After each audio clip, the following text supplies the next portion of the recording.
Welcome, and thank you for joining for another whiskey review. Today, we're going to take a look at one of my favorite distilleries, Dustin. And mine. Top 5 for me always, Highland Park.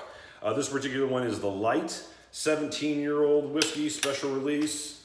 Dustin, you and I kind of were looking for these lights and darks and finally found a pretty good deal on all of them, so we were able to pick up a couple of darks and one of these lights. We were always excited to get to them, too. Yeah, I can't believe your bottle fills that high because we've had this like 3 times together, Mike. Yeah, I tell you You what. must have been taking conservative pours. Yeah, for sure.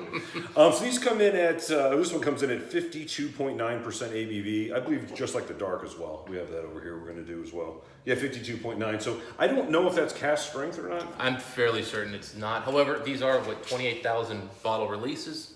So when they vat that many casks together, it's possible they could vat them to a certain proof, but I'm going to say it doesn't say cask strength. It's probably not. Yeah, so they have these nice little booklets inside this wooden case, which is, made out of this nice, almost looks like pine or something, wood, but kind of over extravagant packaging, but kind of cool, if you're going to put it on like on a bar. I mean, I have mine in my closet, but if you're going to put it on a bar, it's a nice little piece, protects the bottle. Yeah. Well, you've seen my new setup. I've got the dark, up prominently on display just because, not that it's the best whiskey I have, but it's a cool box. Definitely a cool box.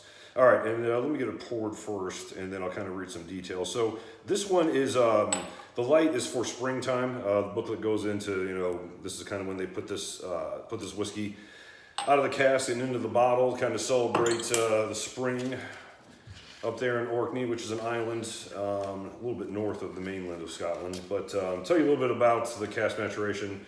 In the back here will tell us the light 17-year-old matured in refill American oak hogsheads. Doesn't say cask strength, but it says natural cask-driven color with no additives, so it looks like it is natural color.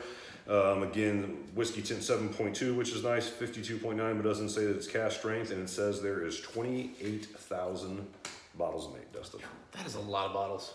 That is a lot of bottles. I was always kind of like, all these things will, disappear quickly, but I don't care if it's the Light in the Dark or Fire and Ice or the Longboat series. Those things hung around for a long time. They were overpriced. Yeah, and that's the problem is, not that we usually jump into this right off the bat, but these were 300 US retail. They're about 200 UK pricing, and, we're in at about 250 max on these bottles. Yeah, we got these pretty reasonably for about $2.19 or so, but let's let's tell people what we think of the whiskey. So again, very, very light gold, what you would expect out of a bourbon, ex-bourbon or ex-American oak matured scotch. Yeah, I mean, it's actually got a decent color, relatively speaking. I mean, this is darker than, say, like Ardbeg 10. I tell you what, this was always an interesting nose to me. I mean, I've had this, the bottle doesn't really show, but I've had it 3 or 4 times. Yeah, I mean, it's definitely a bourbon cask. I mean, you're getting all those kind of a little bit of vanilla, light oaks. You're also getting, again, like this slightly peated, maybe, heathered peat kind of a thing. For whatever reason, having no sherry cask maturation, this smoke came off dirtier to me than what I normally think of Highland Park in regards to its peat level and its honey. It's got a funk to it. Yeah, both the honey and the peat just comes off a little funky on this one. Yeah, it's almost like a charcoal, like smoke. Yeah, it's very like cold charcoal maybe like the next day, or it's like someone didn't clean the grill. Like say it was a community grill. Yeah, you know what I mean? The last person didn't clean it up the night before. Like yeah, they didn't burn it yet, but they left a little sear on there and then started cooking it back again. Yeah. Once you get past that, there's some nice light fruit notes, a little bit of lemon. Yeah, it's interesting, Mike. There's a lot here, but there's nothing I want to talk about or describe. It's fruity, but there's no distinct fruit. Yeah, a little bit of lemon. There's a little bit of peat, but there's no distinct peat notes. There's a little bit of smoke, but it's kind of simple. And there's a little bit of oak. And we're at 17 years on this one? 17 years. Okay. I mean, again, a good age statement. So what are you picking up on the palate, my friend? So this is classic Highland Park. It's got that sweet peat, a little bit of sea salt. It's rich. It's got a good quality mouthfeel to it. Oh yeah. That's one thing that Highland Park always really does well. Even like their 46 and even their 43 percenters, relative to proof, they always have a nice, waxy, creamy kind of mouthfeel. Yeah, they come off punchy initially when it's on the palate, instantly when you swallow, but like with most Highland Parks, after 4 or 5 seconds, that drying kind of comes into it. not as much as say like the 25 or the 21, but it's still there, like that same flow to the whiskey experience. But yeah, nice oak tannins on here too. You're picking up that. I mean, again, it comes off like it could have some older whiskey in it. Yep. Finish is a little light. I people often, I think, misconstrue a dry Highland Park finish with a shorter finish. Because again, it dries out after about 5 or 6 seconds, and it seems like the experience is over. But if you give it a few more seconds, it kind of comes back a little bit. Some of the flavors sort of. There's something there still value. hanging on, but it's really just kind of alcohol and oak with a little bit of that lemon you were talking about, but more like not like a pledge lemon, but like a really kind of a bitter lemon, like you just kind of add a hint of to like some kind of food. Yeah, some Mexican like El Pastor tacos or something like that. Yeah. No, I mean, it's I'm okay with what I picking this up for like $2.09 or whatever we picked them up for. I mean, that was a good price. If I'd have paid the $3.50 or whatever they originally went for, I would have said this is an overpriced whiskey. Because again, there's just nothing really that wows me. There's a bunch of nice subtlety to it. Yeah. And it's a different way. The smoke and the honey is a little bit different. It's a little bit dirtier. I guess I like that to some degree. Just another side of Highland Park, but I don't know. I'm not too excited about this whiskey. I wouldn't buy a backup bottle. Water brought out more vanilla and it clarified that lemon. Yeah, but it's starting to get a little over too much citrus. A bit sour with water. It's sour. It's sour. It's not sweet. It's sour. You're right. Yeah, I mean, there's just nothing special going on here, Mike. But it's all very well done. It's good quality Highland Park. Cool packaging, cool bottle. But nothing that gets me real excited. Again, it's not anything that I would go and buy a second bottle of. And that's kind of the sign for me. Yeah. I'm just not impressed with the whiskey really at any price. Because again, I regularly pick up, Lafroy 10 cask strengths for $55, $60, whatever they're here locally. Yep. And I continue to get that, so it's not the price of the whiskey, it's just, am I impressed with it? Yeah, this is just meh. This is very well made if you wanted to experience Highland Park, in bourbon casks.